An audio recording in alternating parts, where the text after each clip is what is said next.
Andy here, and recently I've been talking bad about thriller books, and it's got me feeling a little bit guilty because I said this in one of my previous videos that when you find a really good thriller book, you're like, oh, that was the best book ever, you know? And that just doesn't happen too often for me. I think I have very particular taste when it comes to thrillers. I think I'm looking for very specific things.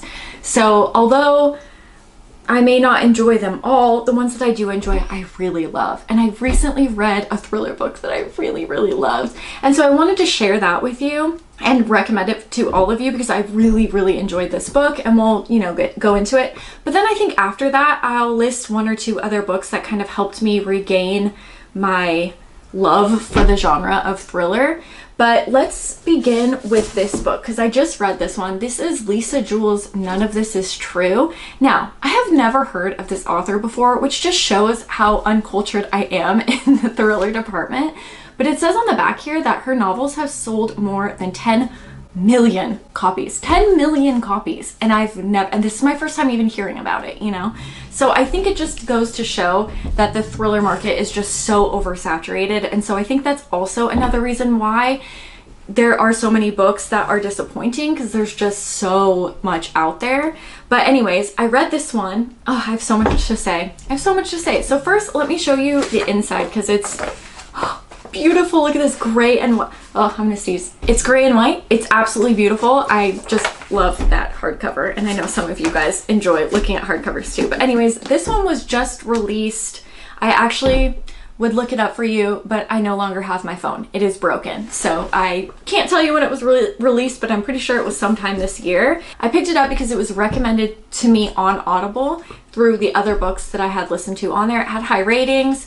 And one day my husband went to the bookstore for me when I wasn't feeling well. So I was like, can you just pick this book up, see if they have this one?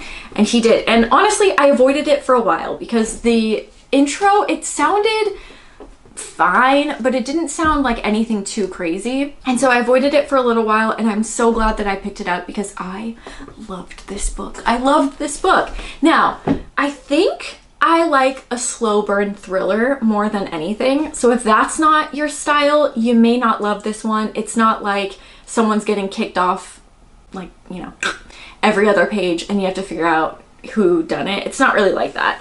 What it's about is there's a woman named Josie. She goes to a restaurant on her birthday and she finds that there's another woman named Alex who is also celebrating her birthday. So she goes up to her and she says, oh, we're birthday twins. And they find out that they're both 45 years old and that they were born at the same hospital, which is kind of, cool introduction to somebody. Then when Josie goes home, she's a little socially awkward and like a little strange, She finds that Alex is a podcaster. Alex usually does podcasts about women who have had a really tough journey and then, more of an empowering sort of story. So Josie approaches her and requests that they do a podcast on Josie's life. And at first, Alex is pretty hesitant. She's like, who are you? What do you mean?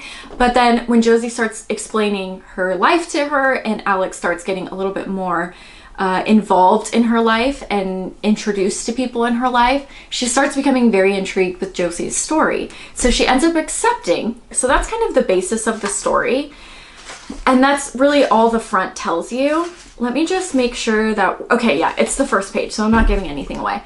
However, through that, you get a future perspective where it's told kind of like a documentary style. And so you have the information that you're gathering through the two women's encounters and then their separate lives as well. And then in addition to that, also this, what seems to be some sort of documentary about the subject later on. And you get bits of that spliced in. So it feels original, it feels unique, it feels like you have information coming from various parts. So whereas there are some thrillers that are slow burns, sometimes they can get a little bit boring. This one, I didn't feel bored at all. And it is quite a long book. I mean, for a thriller book, it's almost 400 pages. So that's pretty long for a thriller.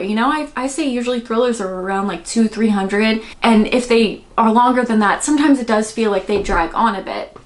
But this one I really enjoyed. So the writing was fantastic. I loved the writing. I felt like everything that needed to be done was done purposefully, was done in advance. There were breadcrumbs kind of laid out for you, and everything felt natural.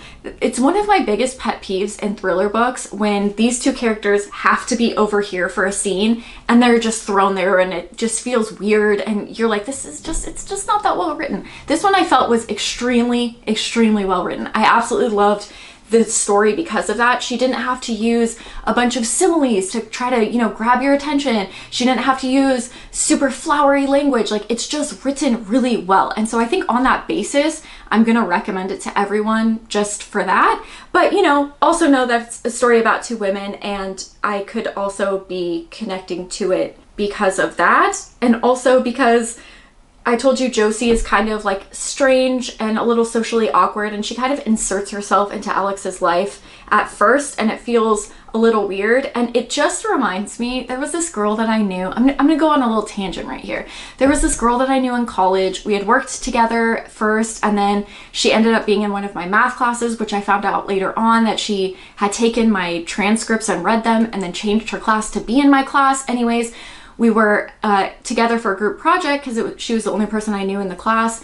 And so we would talk, and then she starts telling me that her boyfriend broke up with her and she's sleeping outside of his house for 12 hours a night. I mean, I wish I could tell you everything because this story is wild. But anyways, she also told me on one occasion that he was going to some birthday party or Christmas party, had presents in the back seat, and she followed him to the gas station and stole the presents out of his car and would not give them back to him until he spoke to her. Just crazy stuff, right?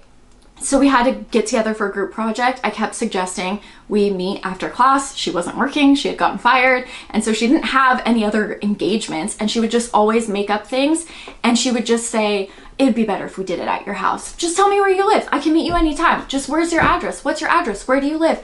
She tried so hard to get my address, and this just reminds me, I mean, not to the extent, but it just makes me feel like this may have, not again to this extent, but something like this could have happened, you know, when somebody like over inserts themselves in your life. I guess what I'm trying to say is there are people like this out there, and yeah, I had met one of them. I wish her well, but man, that was a wild year or semester, I guess. Ooh, anyways, yeah, so I guess reading the story, Josie really reminded me of that girl. I can't even remember her name now, and wish her well, you know, wish her well, but whew, that was a wild ride. So anyways, I don't know if that's also why I connected with the story so well, because I had met somebody kind of like Josie, and yeah, I don't know, but I really did love this. I thought that it was unique and interesting. I will be talking about this in my reading wrap up as well this month, but I thought it was a great book. It also didn't need to have 1800 twists and turns in it to keep you entertained.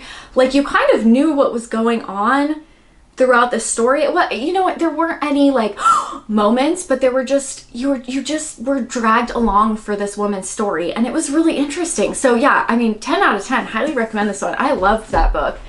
Another one that I feel like is kind of along those same lines, I really enjoyed Lucy Foley's The Guest List. I read this one last year. This is about a couple who is getting married on an island, and something happens to one of their guests, and you kind of just go through the story. I don't want to give, you know, too much else away. Same with this one, like, I wouldn't even read the front. I would just jump into it if you wanted to give that one a try.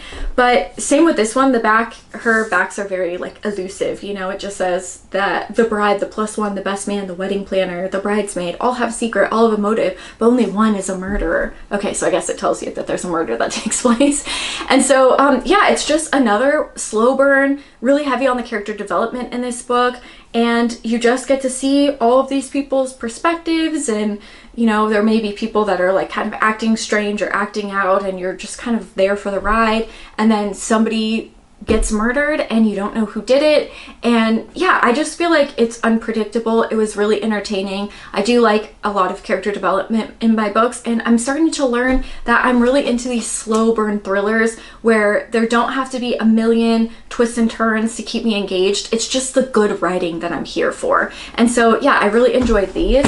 And then the last one I'll say, which is quite different from those two, is The Last Time I Lied by Riley Sager. This is about a woman who, when she was younger, she was staying at a camp, and all three of her campmates, she was the younger of them, they were a bit older, all three of them disappeared one night, and nobody knows what happened to them. The camp ended up closing down, and she becomes a painter in her adult life. She paints woods, and she always paints the girls kind of hidden or lost in the woods. So the camp ends up reopening. They invite this girl, I can't even remember her name now, to be honest. Emma turns her past into paintings, yeah. So her name's Emma. They invite Emma back to the camp the first year that it's open again. She goes back and she ends up finding clues of what happened to these girls all those years ago, because like I said, the camp closed down. It hadn't been used since they left. This one, first of all, really interesting premise. I enjoyed the story a lot, but I think the best part about this one was you get to the ending and you're like, oh, okay, that's the end of the story. And I don't want to give too much away, and I don't want to super hype it up, because I just went into this not knowing what it was, and I really enjoyed it for that. So I'm trying to leave it vague for you. But I guess what I'm trying to say is it really did entertain me to the very end, and surprised me with how much I liked it.